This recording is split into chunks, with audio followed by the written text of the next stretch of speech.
Now, so far into the summer, between my time of working, watching anime, and scrolling on TikTok, I was beginning to notice that a lot of people are starting to have the same opinion that Young Justice had his fall off after season 1 or season 2, but I'm really here to talk about the fall off in general. Now, for those who don't know what Young Justice is, basically a show based off the sidekicks of most of the Justice League. So Robin, Kid Flash, Aqualad, Superboy, and Miss Martian all formed a team, or a Kovacs team known as the Team, no pun intended, and they just take on secret missions while uncovering global conspiracies by a secret group known as the Light, and that just further branches out as more seasons come out. Now, when we're talking about the downfall, let's start about the pros of it. Now, firstly, season 1 was immaculate. When we're talking about storylines, the fighting, like action, just everything about it was pure perfection.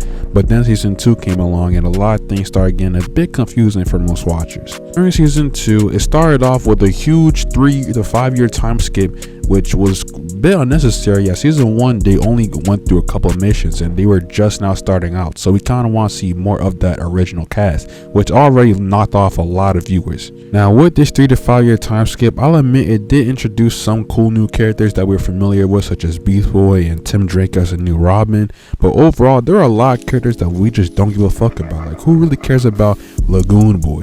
Now, despite this new batch of characters that we don't really care about, they at least kept to the main cast as they went through their new issues as adults in the real world, and because of that, it made it kind of more entertaining to watch. But unfortunately, they had to kill Kid Flash at the end.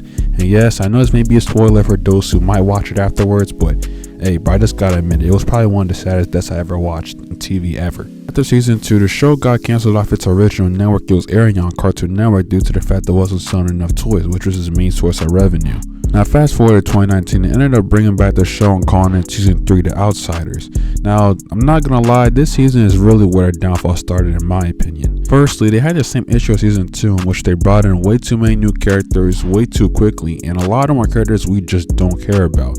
And the worst part about it is that they canceled off most of the main cast as they all had their own stuff going on now. We would rarely see them throughout the show. Another issue with the show is that Loki forgot that it was a kid's show, as they started bringing in a lot more adult themes that kids don't really need to care about, such as politics and human trafficking and a lot of other denser, harsher stuff. And yes, I'm aware that human trafficking and politics are a very real part of the real world and issues that need to be resolved immediately. But at the same time, this is just kids who are trying to watch and see their favorite bad guy get beat up by their favorite good guy. Not to mention, the whole point of the show is that they were a covert op team that were just whipping ass behind the scenes. But all of a sudden, Beast Boy wants to come out and make them a new type of Justice League that's like for teens, which made the show a lot more weird than it really is supposed to be. And season 4 was really when we knew that this show was washed and we never want to see this shit again. So Justice League Phantoms season 4 came out in 2021 and 2022 on HBO Max, and they used a 4-arc structure trying to focus on different characters such as Miss Martian, Tigress, Zatanna,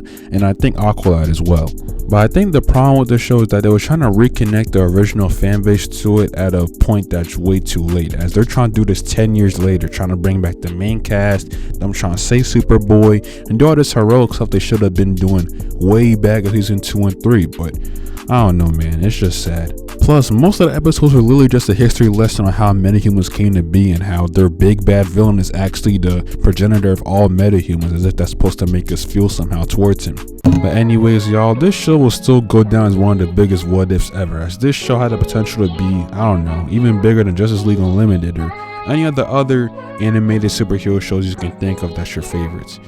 Anyways, y'all, hope y'all have a great day or a great night, depending on when you're watching this.